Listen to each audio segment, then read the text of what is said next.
Oiê, eu sou a Bia. E eu sou a Elise. E sejam bem-vindos a mais um episódio do Chá da Meia-Noite. Hoje com um convidado mega especial, Érico Borgo. Uma honra ter você aqui com a gente. Muito obrigado pelo mega especial. Fico feliz, posso voltar mais vezes. Sim, por favor. Seja bem-vindo. Muito obrigado. A gente tá muito feliz de ter aqui você hoje. Nossa, eu falei todo o contrário, mas Não, deu pra passar. Acho que todo mundo entendeu. Obrigado. Tudo certo. Érico, fala um pouquinho sobre você, onde você está nas redes sociais e o seu conteúdo, o seu trabalho. Eu sou nerd profissional há acho que uns 25 anos já.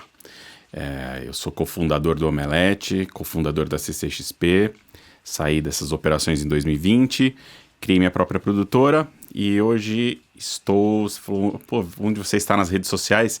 Só estou em uma, né, no Instagram agora, tipo, é um negócio que tá me irritando muito, tô saindo de todas e mantenho o Instagram só para como último reduto ali, porque é óbvio, né? Você ainda precisa vender o que você está fazendo, né, ter contato com as pessoas, mas o que eu estou fazendo agora é justamente querendo parar de produzir esses conteúdos rápidos e superficiais e fazer algo mais profundo, assim, que é meio que eu fazia lá no começo do Omelete, né, que antes das redes sociais, que a gente podia escrever, podia falar a respeito das coisas e pesquisar e tal, e eu tô querendo voltar para isso, que é meu lugar mais feliz.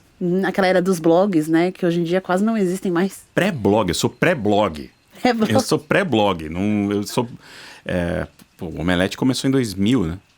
Nem blog tinha. Eu acho que o principal é antes do algoritmo, né? Que é justamente antes do essa algoritmo. Questão. Nossa, nem vou começar a falar de algoritmo, senão a gente fica... Vou acabar com o programa de hoje só sobre algoritmo. Eu detesto algoritmo. É um negócio que, pra mim, é o futuro sombrio da humanidade, é o algoritmo. Assim. Eu acho que a gente pode fazer um episódio só sobre isso. Vamos, eu adoro falar mal de algoritmo, adoro.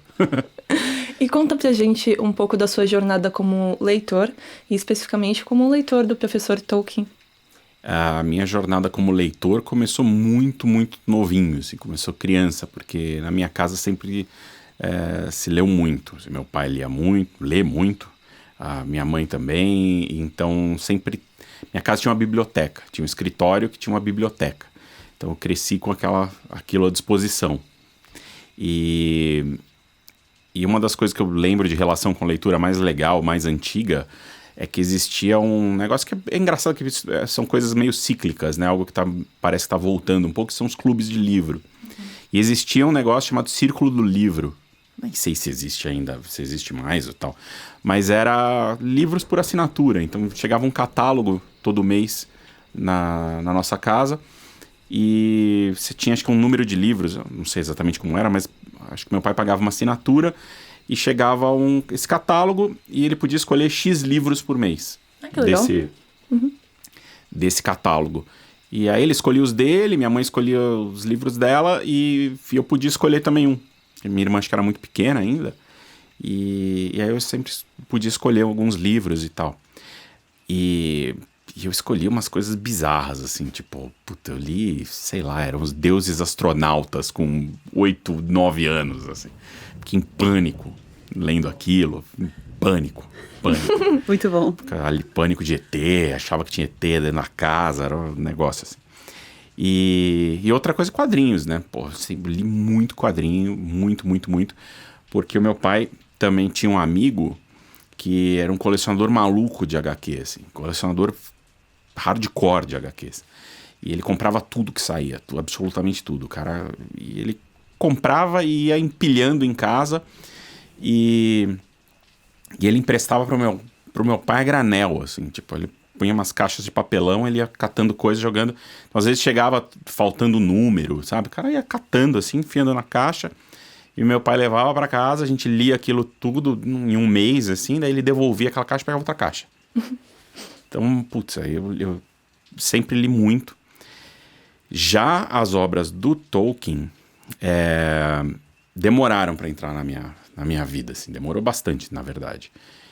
Porque eu, enfim, cresci nos anos 80, né? E não era algo que você sabia de O Senhor dos Anéis. Não era... No Brasil não era disseminado. Sim, não era mesmo. Não sei, não era algo que, tipo... Eu nunca fui impactado por Senhor dos Anéis, de forma nenhuma, assim. Inclusive, essa coleção, tinha um monte de coisas, os clássicos, essas coisas, sempre tinha, mas como O Senhor dos Anéis e Hobbit, eles não faziam parte dessas coleções, dessas coisas, eu acho que não era popularizado aqui.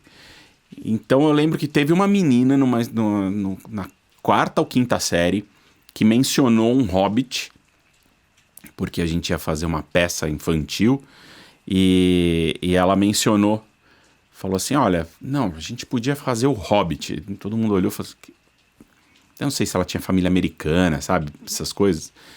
E aí todo mundo, não, o que é isso? Ela falou, não, é um anão, é tipo um anão, é um cara muito pequeno, são pessoas muito pequenas, com pés grandes e peludos, com o pé desproporcional, assim. E aí ela me apontou, porque eu era muito pequenininho. Meu Deus! Eu era muito, muito pequenininho, assim, e eu calçava uns números maior, sabe? Ela ficava pra lá. Era meio um L, assim. E ela falou, então, é tipo Érico. E eu fiquei... Duas coisas, fiquei meio ofendido, porque eu falei, porra, eu sou... Caraca, um anão de pés grandes. E peludos. E peludos. Peludo ela não sabia, porque ela nunca tinha me visto descalço, né? E eu acho que eu não tinha ainda... Porra, era pequeno, não tinha pelo ainda. Mas, por outro lado, eu fiquei um pouco feliz, assim. Falei assim, nossa, uma menina me notou, sabe? Porque até então... E foi a primeira vez que eu vi a palavra Hobbit. Anos depois, na faculdade, também tinha... Acho que eu tava saindo com uma garota e tal, e aí ela fez uma piada de Gandalf, assim, de cinzento e branco, e eu não entendi e eu fiquei meio mal. Aí ela falou, porra, você nunca leu O Senhor dos Anéis? Eu falei, puta, não. Eu já sabia o que era, mas nunca tinha lido. Ela falou, não, você tem que ler. Daí eu fui ler. E falei, caraca, por que eu não li isso antes na minha vida? E o conhecimento que eu tinha do universo fantástico semelhante era jogando RPG, D&D. Que tinha muita coisa que eles, inclusive, foram processados, né? Nas primeiras edições, por conta de usar... acho que eles até usavam Hobbit, daí As foram raças, né, no geral. As raças em geral, tal, eles foram processados, tiveram que mudar. Transformaram o Hobbit em Halfling... Acho que tinha Ents também, alguma coisa. Tinha algumas raças que eles usavam, copiaram do Tolkien e aí eles se ferraram, tiveram que mudar. Mas esse foi o meu contato. E depois, aí, óbvio, comecei a ler, amei. E é engraçado, não tinha muita relação com Silmarillion. Não era algo que eu gostava muito, porque eu gosto de narrativa, né, mais estruturada. E... Tipo, eu não gosto de livro de conto, eu não gosto de coisas curtas, eu gosto de coisas longas. E o Silmarillion não me pegou, então eu fiquei mais obcecado ali com O Senhor dos Anéis e com Hobbit. E hoje eu passei a apreciar melhor o Silmarillion, inclusive depois de ter ido pra Inglaterra, sabe? Tipo, ter visto os lugares que ele passou e tal, daí eu comecei a criar uma relação mais próxima com o resto do legendário, né? Eu acho que é muito fase, sabe? A gente começa com Senhor dos Anéis e Hobbit, mas demora um pouquinho pra amadurecer aquele amor pra apreciar Silmarillion. Acho que é muito difícil alguém que começa por Silmarillion. O Velho Testamento, né? Exatamente, o essa Velho vibe. Testamento, você sente um treco ali que é muito... É quase um livro de regras.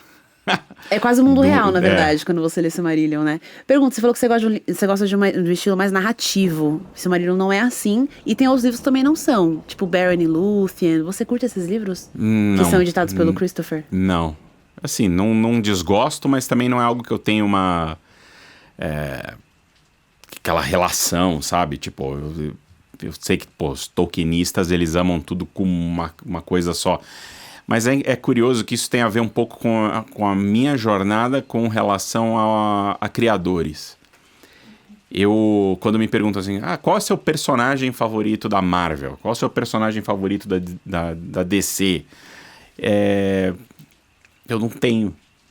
Eu tenho, assim, personagens que eu falo assim, eu me relacionei mais na infância, adolescência com determinados personagens.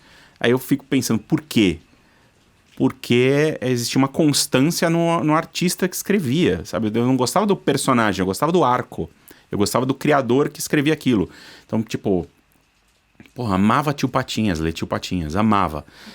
Depois de velho, eu fui entender, falei assim, não, cara, eu amava Karl Barks, eu amava o Kennedy Rosa. Que, tipo, tudo que eu lia e amava do Tio Patinhas foram feitos pelas mesmas duas pessoas. Então, cara, ou sei lá, o Demolidor do Frank Miller, sabe? Coisas assim, tipo, cara... Então eu sou muito mais ligado ao criador do que à criatura, a quem imaginou o mundo do que o mundo em si. Uhum. Essa jornada toda de tentar sentir, de certa maneira, entender o que o Tolkien sentiu, parece que ela faz conexões na sua cabeça, ela te ajuda a ligar alguns pontos. Você fala assim, então ele usava isso assim, tá... Ele se permitia pensar dessa maneira. Ele se deixava ir para esse caminho. Ele juntava isto com isso, essa paixão, com essa coisa, com esse hábito, e ele gerava uma coisa que era absolutamente dele. Eu não acho que a gente tenha que tentar emular o que o Tolkien fez, não é isso? Mas eu acho que a gente tem que tentar entender o funcionamento da mente de grandes artistas incomparáveis, para se inspirar neles e, quem sabe, conseguir criar algo que esteja aí à altura dessa inspiração. Não vou nem dizer a altura do legado, a altura da inspiração. E aí, no caso dele, eu acho que não é diferente. Assim, agora que eu comecei a estudar mais, sabe, a vida, o processo criativo, as coisas que ele passou, as coisas que ele...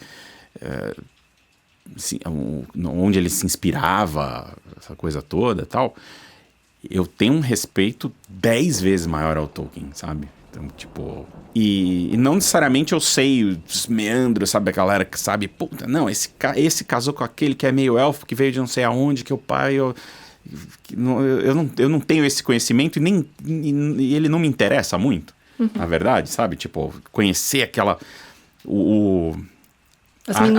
As minúcias da criação.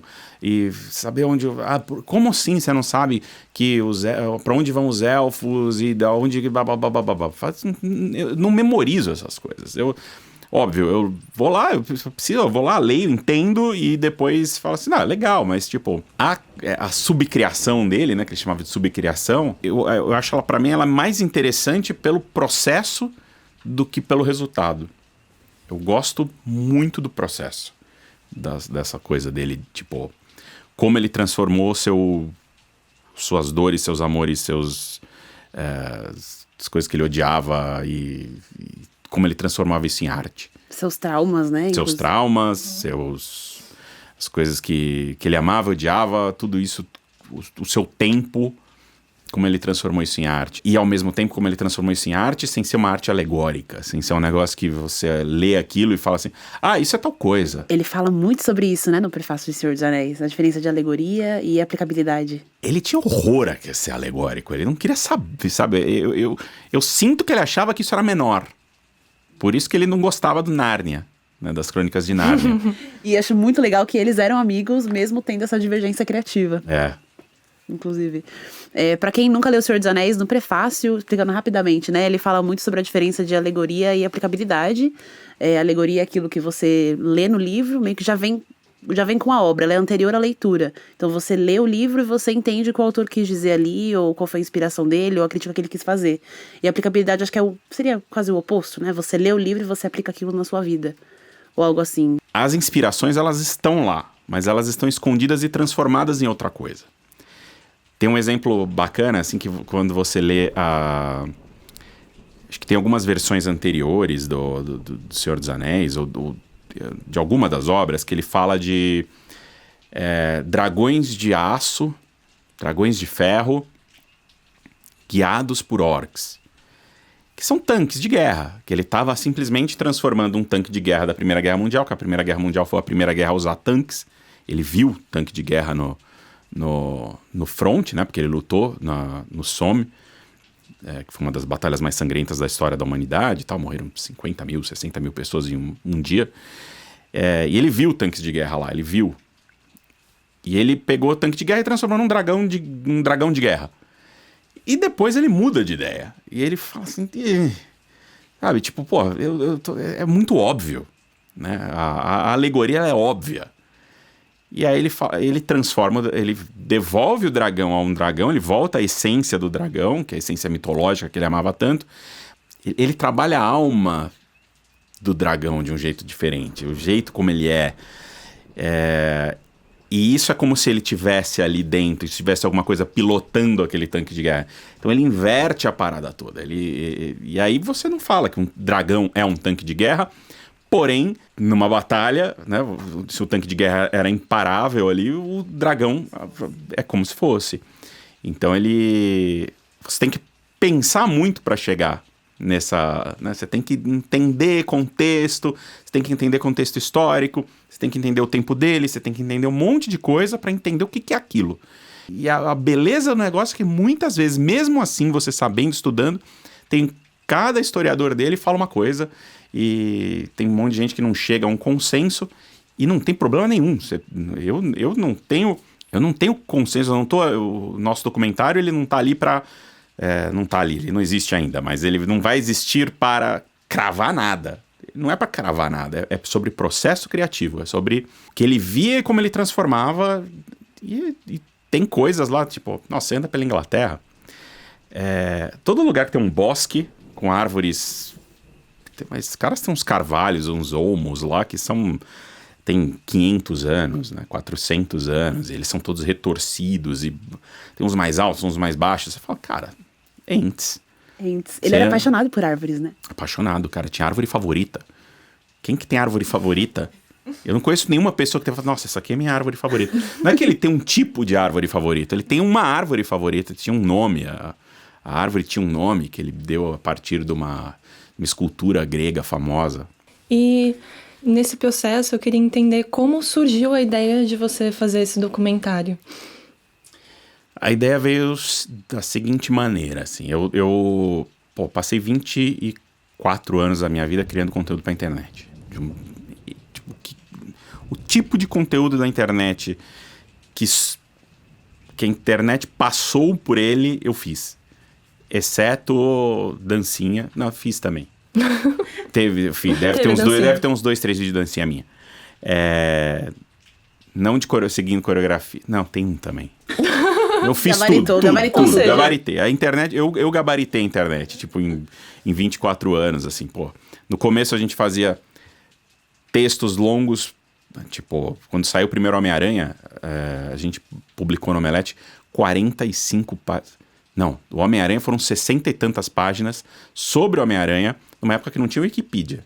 Então, tipo, os vilões do Homem-Aranha, os amores do Homem-Aranha, as fases do Homem-Aranha, os principais criadores do Homem-Aranha, as inspirações para o filme, os filmes que não aconteceram. Eram dezenas de artigos feitos por uma série de pessoas, por um monte de colaborador, e eram, cara, dezenas e dezenas de páginas de conteúdo sobre o Homem-Aranha para acompanhar o filme. Então, tanto que assim que a gente foi descoberto, né? Quando o filme saiu, as pessoas começaram a procurar nos primeiros buscadores e caíam lá no Omelete porque a gente tinha muito conteúdo esses conteúdos aprofundados, as pessoas queriam entender e tal. Depois começaram a aparecer as redes sociais, a gente começou a fazer conteúdo de rede social, fiquei puto. Falei, então, mas 140 caracteres, como que eu vou me expressar em 140 caracteres? Até hoje eu não entendo.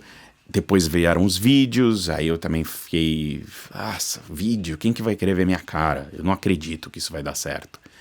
Deu certo. A gente fez o primeiro videocast de cultura nerd do Brasil, sou eu e Forlani. E aí depois aí aquela coisa, os vídeos foram ficando mais curtos, né? Conforme entraram pessoas novas na equipe, né? Daí fala assim, gente, vocês têm que parar de fazer vídeo de 2 horas, tem que ser vídeo de 15 minutos agora. Aí começou a entrar a história do algoritmo, né? Fala, não, ninguém mais vê vídeo assim, tem que ver... reduz. Aí Facebook, Instagram, mudava. Quando eu saí do Omelete, eu falei assim, puta, eu não quero mais fazer isso, vai ser minha libertação do conteúdo online. Eu vou começar a fazer outras coisas, eu estava muito apaixonado por palco, porque eu dirigi o palco principal da CCXP durante 6 ou 7 anos, uma coisa assim. De 2014 a 2019. Então, tipo, eu me desenvolvi para esse tipo de conteúdo diferente, que é o conteúdo de palco.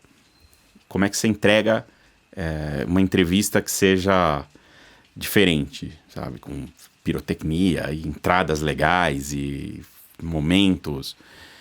E eu comecei a gostar muito disso. Eu falei, não, eu quero me focar nisso. Eu quero que minha carreira vire agora uma carreira de palco. E de experiências. Que também é outra coisa que eu comecei a gostar muito. Experiências, eu fiz as experiências de Harry Potter, da CCXP, então, criei réplicas e tal. Só que aí veio a pandemia, 2020. E aí esse sonho, essa vontade que eu tinha, eu falei, cara, não dá, não sei quando que os eventos vão voltar, né? Eu não tinha dúvida nenhuma que eles iam voltar cedo ou tarde, mas falei, putz, eu preciso fazer outra coisa.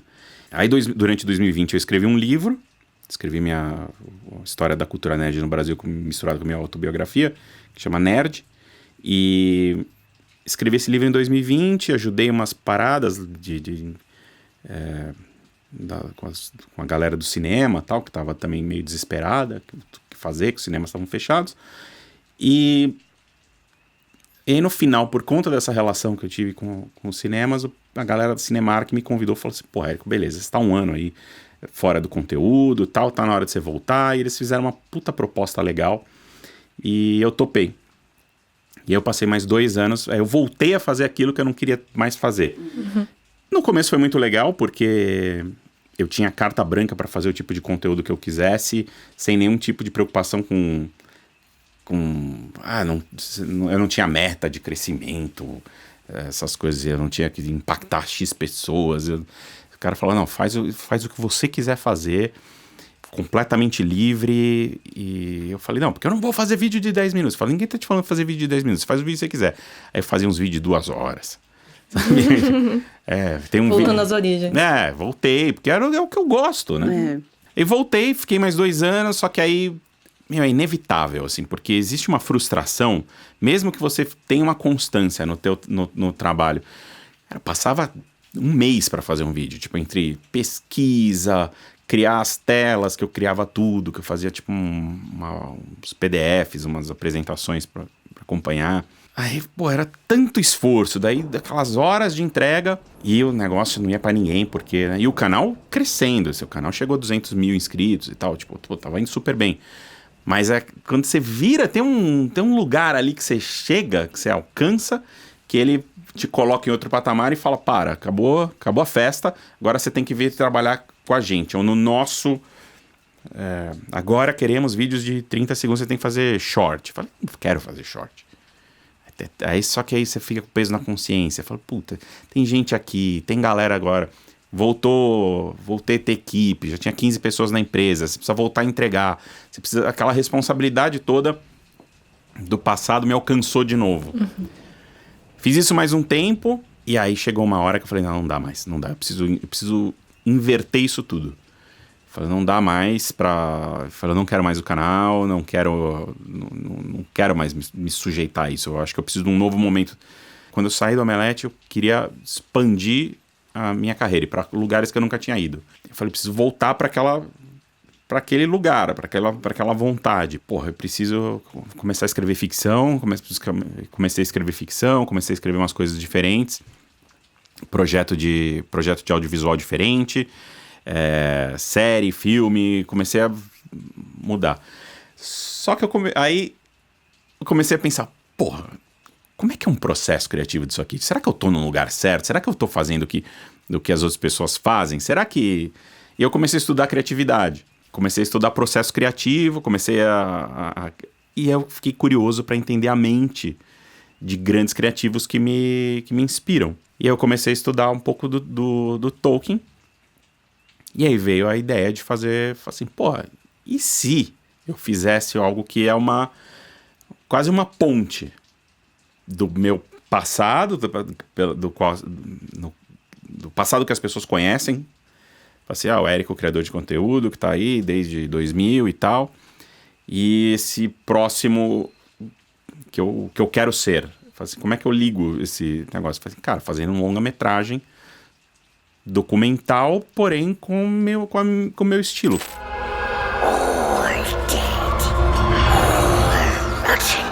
Elves and men and horses. A great battle long ago. Dead marshes. Yes, that is the name.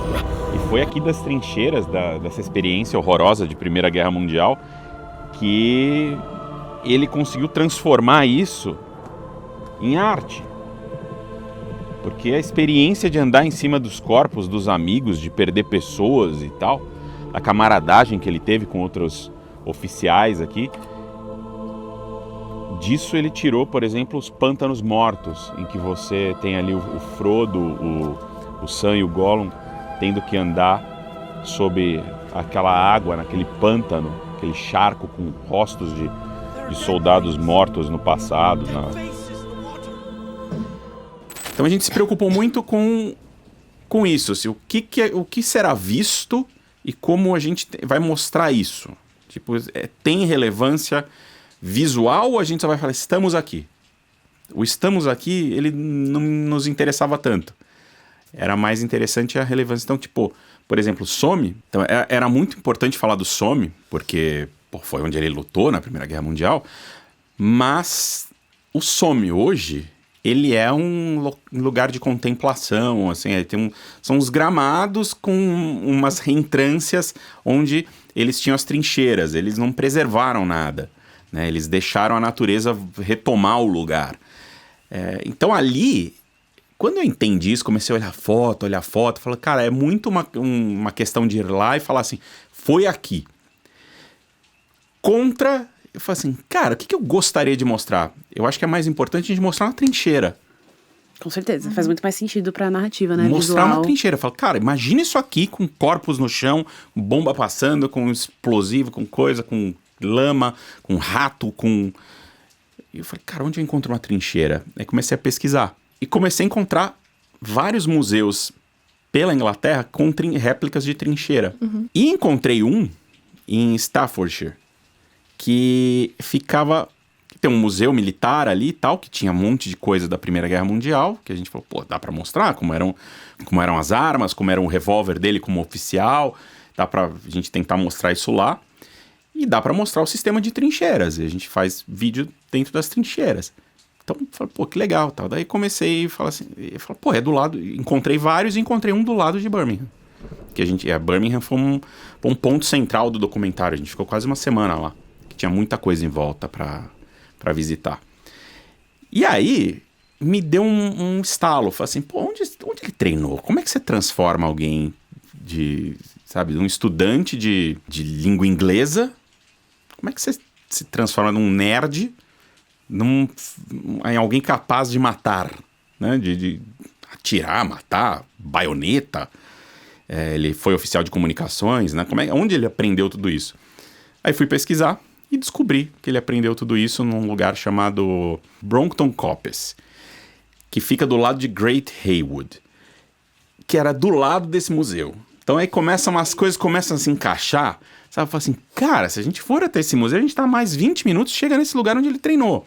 Nesse lugar que ele treinou, tá lá o lugar? Eu falei, não tá, porque são mais de 100 anos, eles deixaram a natureza voltar também e tal.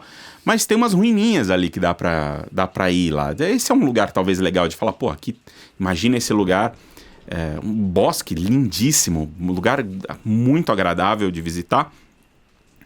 E tinha 40 mil pessoas treinando lá o tempo inteiro. Então foi um conde que cedeu pro esforço de guerra britânico esse espaço, e 40 mil pessoas mudaram para lá. E treinavam numas barracas lá, tinham uns campos de tiro e tal.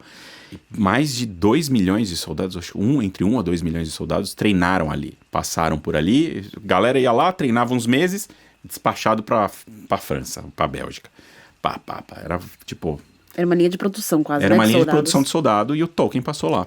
E o mais louco, quando ele pegou a febre das trincheiras, né? Porque ele lutou uns 6 meses ele ficou uns 6 meses no Somme. Eles têm um esquema de rodízio, né? Você fica um pouco lá, daí você vai pra trás, descansa um pouco, volta. Uhum. Ele pegou uma febre lá que dava com piolho. Que é um negócio assim, dores no corpo insuportáveis, dor de cabeça, um cara não tem como lutar. Mas normalmente eles tiravam do front, devolviam essas pessoas que estavam com a febre das trincheiras pra Inglaterra. A pessoa ficava lá 2 meses, convalescendo, né? Se recuperava, mandava de novo. E mandava de novo lutar. Só que ele nunca ficou bom. Ele começava a melhorar, piorava. Começava a melhorar, piorava. Ele ficavam mudando ele de hospital. Ele passou por um monte de hospital na Inglaterra. E um dos lugares que ele ficou foi esse lugar chamado Great Haywood. Ele ficou num hospital ali, perto desse lugar. E a Edith estava morando ali, em Great Haywood, numa casinha, que ela se mudou para esse lugar logo depois que eles casaram, porque ela podia ficar perto dele do local de treinamento. Então ele tinha... O cara conseguiu um dia de visita, ele ia visitar a esposa no centro da cidade, que era, tipo, 20 minutos, bem pertinho. E quando ele estava doente, ele começou a escrever o livro dos Contos Perdidos. E nesse momento de escrever o livro dos Contos Perdidos, ele começou a se inspirar muito no que ele estava vendo em volta. Então tem uma cidade, a cidade dos elfos lá, chama Tavrobel. Tavrobel é Great Haywood, tem várias coisas, tem a ponte de pedra, aí a gente foi lá na ponte de pedra, tem o encontro dos 2 rios nessa cidade, tem 2 rios que se encontram nessa cidade, tem a Casa das 100 Chaminés, que tem uma mansão ali do lado desse lugar que tem 80 chaminés, então, tipo, tem uma pequena, um pequeno exagero ali, mas, tipo, ele começou a criar o seu legendário olhando aquele lugar. E aí tem um monte de coisa interessante, né? Porque essa casa, por exemplo, a casa onde ficava um elfo super sábio que registrava todo o passado, que tinha todos os registros do passado, da Terra-média, da história, que, sei lá, me parece que era até talvez autobiográfico, como se ele estivesse registrando e ele vivesse naquele lugar e tal. Então, pô, a coisa começou ali. Então a gente, sem querer... Graças a uma dificuldade, que era não conseguir até o Somme por causa de dinheiro, a gente conseguiu destravar todo um canto da geografia ali da Inglaterra que, cara, não tá em nenhum livro em nenhum guia de turismo para tolkienista, sabe? Que eu acredito que agora estará, sabe? Que a gente espero que depois que a gente... Porque o lugar é maravilhoso. Esse Great Haywood... foi um dos lugares mais bonitos que a gente visitou. E, cara, aquele sol se pondo no rio, no meio das árvores, o rio dourado, sabe? Assim, e começa a ficar fácil você entender a mente do cara, sabe? Uhum. Começa a ficar muito mais fácil. Você chega ali e fala assim, cara, isso é muito inspirador. E acho que não é coincidência que justamente a nossa cidade élfica, né? Que é justamente os lugares mais lindos que tem na Terra-média. Arquitetura, enfim, maravilhosa, histórica. Eu fiquei encantado lá, eu fiquei muito feliz. Foi um dos lugares que eu fiquei mais feliz de ter ido, assim, de ter encontrado. Claro, tem alguns guias locais, assim, tipo a prefeitura criou lá, tem um roteirinho Tolkien, sabe? Mas não é algo que é conhecido para burro. Mas você consegue achar um PDF, eu consegui achar um PDF online que explica, né, os lugares e tal. Mas isso é uma coisa que a gente entendeu, assim, quando tem um bosque lá com essas árvores também, que inclusive essas árvores estão num livro do governo britânico, um livro da coroa lá, deve ter uns 40 anos já, que é um livro das árvores mais antigas da Inglaterra, que celebra as árvores mais antigas da Inglaterra. Esse bosque está nesse livro. Então, porra... começa a ficar fácil. Quando você tá lá no lugar, você fala assim, a cabeça dele funcionava de um jeito que a gente começa a entender quando tá nos lugares. Tipo, pô, a gente foi até Cornualha, que é um lugar que também muito dificilmente as pessoas vão pra Cornualha em viagens associadas ao Tolkien. E foi lá que ele escreveu o poema. Ele se inspirou para escrever A Viagem de Eärendil. Lindo, né? Foi ali, mas aí tipo que você tá lá. Nossa. E a gente achou o lugar onde ele... Porque ele pintava, né? E ele fazia lá uns desenhos dessas paisagens da Cornualha. Tem alguns, acho que tem uns 5, 6 desenhos de paisagens da Cornualha. Uma delas, que é a Lion's Rock, que é uma pedra que tem um formato de leão. A gente chegou ali e falou assim, puta, olha o ângulo. A gente ficava olhando o desenho e procurando ali o ângulo. E falou, ó, tá vendo que tem uma pedrinha menor ali? Então, tipo, a gente conseguiu apontar onde ele estava, assim. Isso é muito emocionante. Porque você fala, cara, exatamente 100 anos atrás, 110 anos atrás, ele estava aqui, nesse lugar, olhando para lá, pintando e pensando se ia se alistar ou não para lutar na Primeira Guerra Mundial, se ele ia terminar seus estudos. Tanto que isso tem a ver com a própria jornada, né, que é a jornada do Eärendil, que é uma jornada de incertezas. Ele estava com dúvidas, ele tinha que, enfim, ir até o céu, navegar, né, dos mares até o céu e tal. Então é isso, você começa a entender tipo, como é que ele passava aquilo que estava na sua cabeça para a sua criação, como a mente dele transmutava o que estava na sua cabeça, seu mundo, o que ele estava vivendo, as coisas que estavam acontecendo, em arte. E o Tolkien era apaixonado pela Inglaterra e pelo povo inglês, né? Ele fala muito sobre como o povo inglês inspirou a criação dos hobbits. E você percebeu isso? Eu não tive muito contato com o povo inglês. Eu imagino que eles fossem muito diferentes, né? Porque ele tinha... os hobbits, eles são uma representação do inglês rural, né? Daquele inglês que vivia ali nessas áreas rurais, que era um povo mais simples, preocupado com o que eu vou almoçar hoje, o que eu vou jantar hoje, o seu trabalho da tal a tal hora. Por isso que ele odiava a Revolução Industrial, ele odiava a sujeira. Esse foi outro ponto de choque para ele. Foi mudar, né? Quando criança ainda, né? A puberdade, que ele sai desse bosque e vai morar no centro de Birmingham, que é um lugar, Edgbaston, horroroso, ainda é horroroso. Dá pra ver Isengard, assim, basicamente ali. É horroroso. E tem 2 torres lá, nesse lugar, que era atrás da casa dele.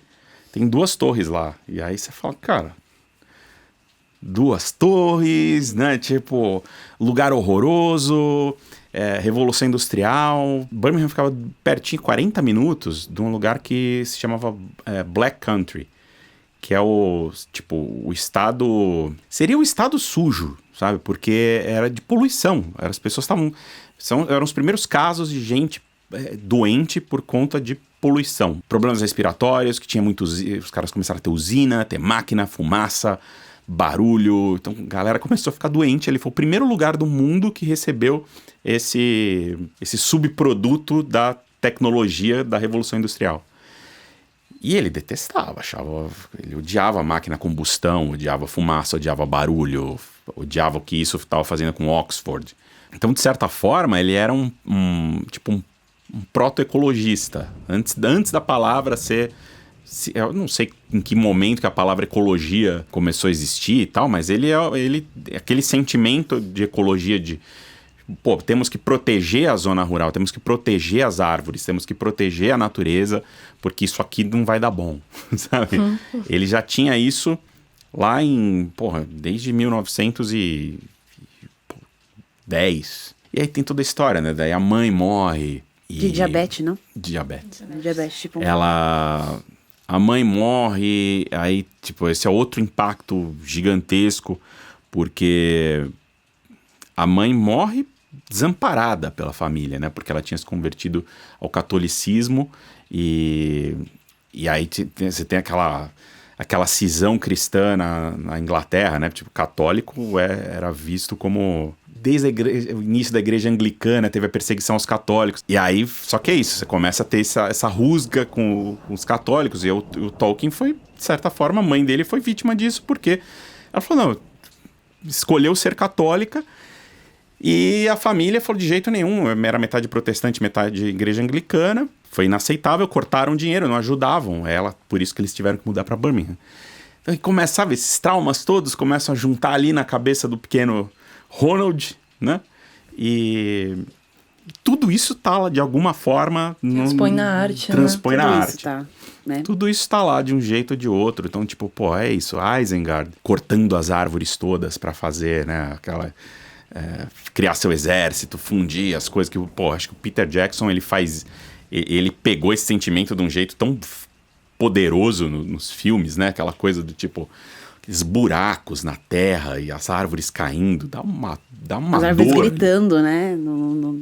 Quando vem todas as outras árvores mortas. Aquela parte no segundo filme. Que os Ents chegam na floresta com os hobbits. Não lembro a parte da floresta que é, mas todas as árvores haviam sido mortas. E aí ele fala, eu conhecia cada uma dessas árvores. É um genocídio. É um genocídio.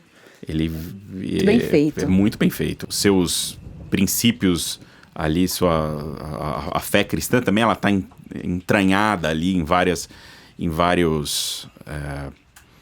aspectos do Senhor dos Anéis, não tanto quanto, mas de um jeito não óbvio como a obra do Lewis, que eles brigavam por conta disso. Eu falo, cara, isso é muito, né? Eu fico imaginando, eu falo assim, velho, isso é muito óbvio, né? E o cara fala, não, ficava com raiva, né? Porque o outro escrevia... Enquanto ele estava escrevendo 1, o outro escrevia 7.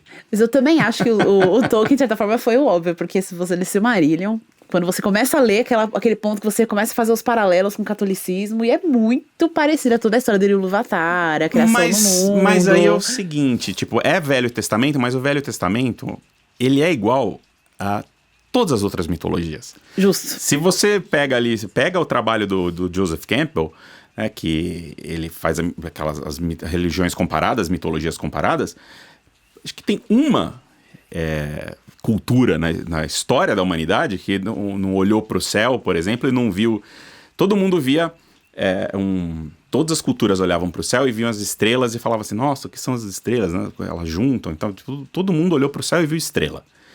Os aborígenes olharam e viam o negativo. Eles viam eles ignoravam a estrela, eles celebravam o manto.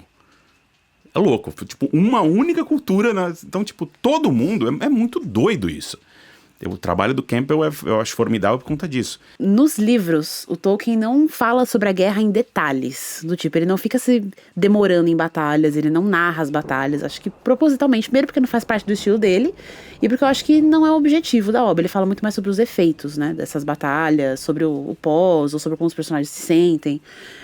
E os filmes não, né? Os filmes exploram as batalhas. Precisa, é outro tipo de mídia e tudo mais. Mas você acha que rola uma certa, assim, romantização? Já ouvi muitas críticas de que os filmes vão contra essa visão do Tolkien, sabe? Tanto que os próprios filhos do Tolkien não gostam dos filmes, né? Acho que o Christopher não gostava. O Christopher... Mas o Christopher não gosta de nada. Tipo, absolutamente no direito dele. Claro. O Christopher é tão importante pro Legendário quanto o Tolkien. É um cara que... Você imagina, eu fico pensando no que é você ser filho do Tolkien e seguir carregando aquilo e falar assim, beleza, puta, e agora? Agora tem 40 anos de coisa aqui pra organizar. O trabalho desse cara, velho, é formidável. Sem ele, não existiria, eu acho que... sei, talvez o Senhor dos Anéis não fosse o que é hoje sem o Christopher. Então ele tem o direito de gostar, de não gostar, assim, mas, cara, ao mesmo tempo, adaptação é adaptação. E você... E todo mundo tem direito de gostar ou de não gostar. Assim como, eu fui muito criticado que eu não gostei da parte 2 de Duna. Todo mundo, meu Deus, é a segunda vinda. Estou chocada. Você não gostou? Então, eu gosto, acho puta filme, acho lindo, mas pra mim ele tira algumas das coisas que transformam Duna em Duna. Duna pra mim é droga. Duna é uma droga. Duna é sobre droga. Realmente, o livro fala muito sobre isso. Duna é sobre droga. É sobre expansão da consciência. É sobre você levar sua consciência a outro lugar. É sobre os efeitos disso. Ele é sobre isso e é sobre também... e ele também questiona esses... ele questiona esses ícones de poder, né? Tipo, ele questiona o poder, tipo, o cara não tinha poder, cansou o poder, o que acontece com ele? Ele se torna parte do problema e tal. Então, tipo, tem duas coisas e eu acho que os filmes do Villeneuve, eles seguem uma linha. Ele esquece outra linha. Tem muita coisa que eles cortam que pra mim é essência. Eu tava esperando, eu falei, cara, eu quero ver como ele vai resolver isso. Porque isso é a coisa pra mim mais importante de Duna. E aí chegou lá, não tem, e eu falo, porra, sabe, tipo... Mas adaptação é adaptação, eles fizeram adaptação. Pra mim, o Lynch, eu acho a adaptação do Lynch, ela vai mais pra ela tem um lugar mais querido pra mim, porque ele é mais louco em certas coisas. Ele mostra os navegadores da guilda de um jeito completamente bizarro, ele mostra a parada da consciência de um jeito completamente bizarro, com as limitações que ele tinha. Nem o Lynch gosta, eu gosto, eu defendo o negócio do cara que ele não gosta. E ele põe uma determinada personagem ali no final, né, a Alia, que deveria estar no filme, não tá, no filme do Villeneuve. Eu fiquei meio puto, assim, fiquei chateado de verdade, assim. Então, depois, de novo, eu tava falando, tá, tudo bem, vai. Aí eu comecei a tentar entender a cabeça dele, porque ele não foi pra um lugar, foi pra outro. E, pra mim, as adaptações do Senhor dos Anéis, elas são muito parecidas. Tipo, o cara tirou Tom Bombadil, que é amado por, né, ame ou odeie. Hoje, eu entendo o Tom Bombadil, mas não é um personagem que eu goste. Mas eu entendo hoje. Porque eu fui lá, eu senti a presença de Tom Bombadil no interior da Inglaterra. Entendi o que ele quis dizer, o tamanho do amor que ele tinha por esse personagem. Entendo ele hoje. Mas ele é uma quebra no livro pra mim, sabe? Ele quebra o clima um pouco. Então, tipo, não dá pra você pegar uma obra que tem 70 anos... e transformar ela literal numa parada que, cara, com o custo que vai ter, você tem que fazer algumas... Você tem que transformar ela em... Tem que ter escolhas, né? Tem que fazer certas escolhas e você tem, tipo, a questão das mulheres. Eu acho formidável o que ele fez. Sabe? Não, mas tirou o Glorfindel. Quem é o Glorfindel? Quem se importa com o Glorfindel? Quem é o Glorfindel na fila do pão, entendeu? A cena da Arwen ficou muito melhor do que com o Glorfindel. Lógico, imagina até o cara lá do Glorfindel que aparece lá, ele é um dos dois do...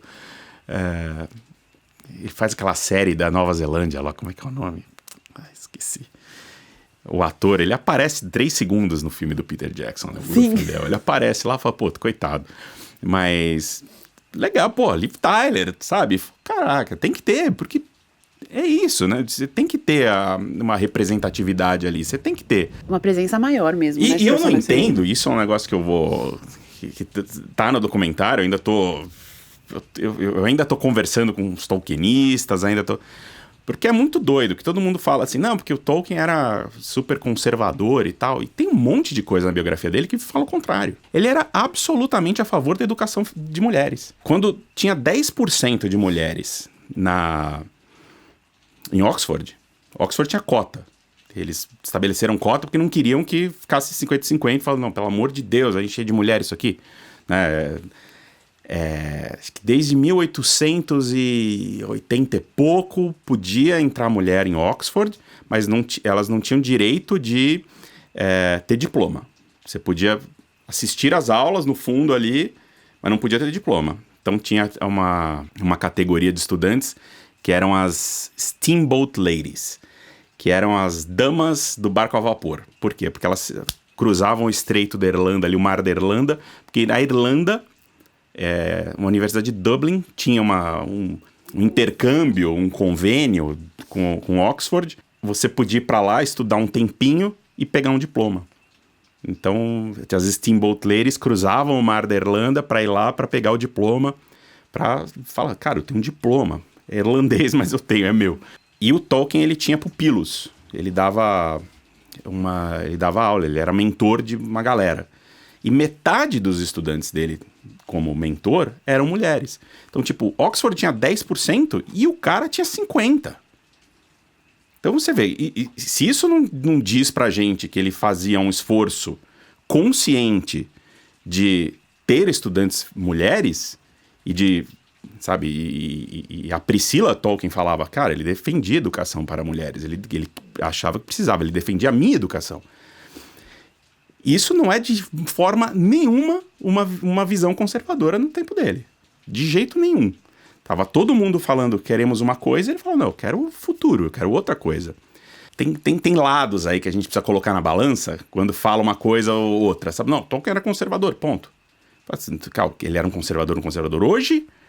Ou ele era... O que era esse... época. O que era conservador, né? A sua definição. O que era na época dele, tipo, esse pensamento e a própria ecologia, né? Tinha essas questões ecológicas também, que tipo, cara, o cara tava décadas à frente do seu tempo defendendo árvore, saca? Bom, você falou muito sobre todo o processo de pesquisa do documentário, e o processo de toda a criação da Terra-média do Tolkien. Mas o que a gente pode esperar desse documentário, se você pudesse definir pra gente? Ele é uma mistura. Ele é uma mistura de biografia, que eu acho que a biografia é importante, com um documentário histórico.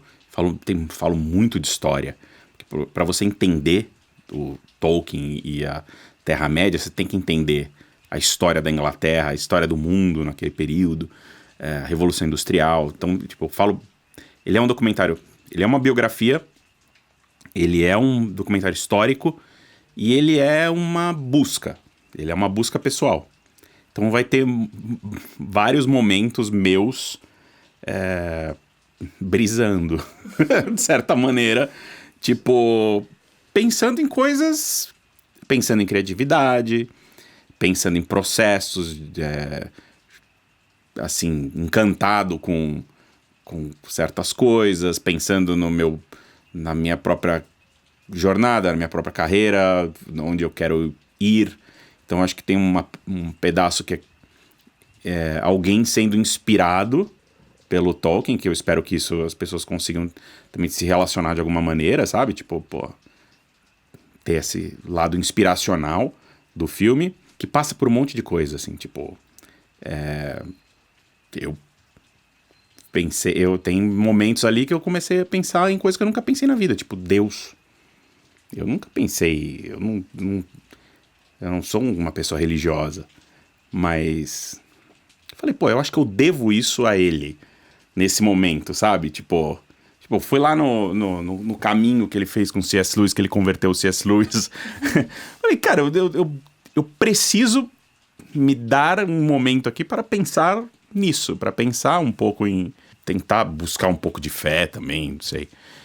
E foi muito legal, tipo, esse processo todo. Então, tipo, ele é uma mistura disso. Ele é um documentário sobre criatividade, ele é uma biografia, e ele é uma busca, e ele é um documentário histórico. Tudo em um. E bem divertido, eu acho. Que ele tá ficando, ao mesmo tempo, ele é leve.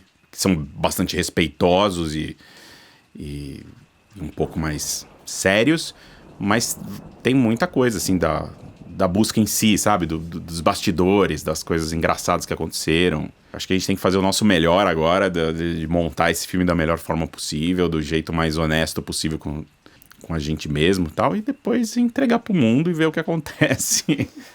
Olha, a gente tá muito ansioso pra assistir. Acho que eu falo pela Elise nisso. Muito, eu tô muito ansiosa. Muito mesmo. Parabéns pelo projeto. Que projeto maravilhoso. Obrigado. Mas... corajoso, inovador, único, assim. E eu gostei muito da sua visão, assim. Espera sair. Se dá um parabéns. Não, mas eu acho que todo o processo que você teve até agora, e você fala num lugar que você acredita muito na arte também, que você está entregando através de quem você quis se conectar pela criatividade, que é o momento que você está agora. Então, acho que isso já merece parabéns. Exatamente. Obrigado. Isso foi muito importante pra gente, sabe? Tipo, respeitar esses momentos, respeitar isso e tentar trazer essa parada da criatividade. Sabe? Sim. Entender isso, entender processo, entender como ele viu o mundo. Tipo, tentar olhar o mundo com os olhos que ele olhava. E, mais uma vez, é muito mais fácil quando você tá lá e o lugar não mudou nada. Nada! Eu acho que, inclusive, enquanto você estava falando, é uma coisa que me pegou muito, assim. Porque a gente fala justamente da arte conseguir transpor enfim, o que ele sentiu, o que ele viveu, mas o quanto a arte consegue também atravessar gerações. E você tá lá, hoje, enxergando para o que ele também viu e colocou numa outra forma, né? É muito significativo. E nós vamos ver através da sua arte também. E da sua arte, Eu exatamente. espero que... É um ciclo, né? Espero que esteja à altura. Espero de verdade. Tipo, eu sou a pessoa que vai ficar mais chateada se ele não ficar legal. Mas vai ser o que vai ser. Vai dar muito bom. Pode Eu confiar. acredito. Tá tendo as Valeu. pílulas também, né? Toda quinta-feira no meu Instagram a gente coloca... Não é um corte do documentário, porque o documentário nem começou a ser montado. Ele vai começar agora. A Laís vai tirar uns dias de férias, diretora e montadora, né? Ela vai tirar uns dias de férias, ela vai voltar e a gente vai começar a montar. Porque no momento ela tá decupando. O que ela tá fazendo? Tá assistindo as 30 horas de bruto e pegando momentos, pegando frases, pegando coisas que... E ela tá começando a juntar tudo na cabeça dela. E nesse processo, toda quinta-feira ela tira uma cena. Que pode ser que esteja no filme, pode ser que não esteja. A gente não sabe ainda. E coloca lá no meu... A gente coloca no meu Instagram Tá muito legal de acompanhar. essas ceninhas, né? É um vislumbre. Um vislumbre. Documentário. Tem alguma coisa ali que com certeza vai estar, mas aí tem outras coisas de bastidores que não estarão. Vai depender, aí não sei. Muito bom. Tudo pode acontecer.